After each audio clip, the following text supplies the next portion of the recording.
All right, well, let's go see how the drainage is doing.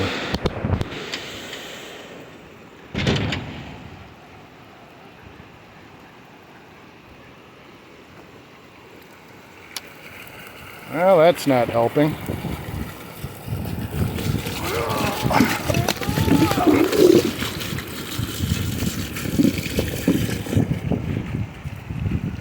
That side is totally full.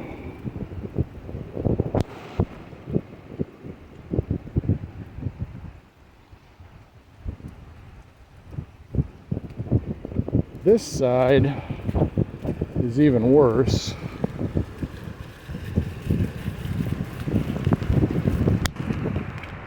And of course, here's the real problem.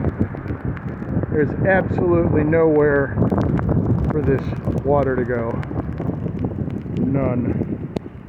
It's supposed to go under that little pipe over there, and it can't.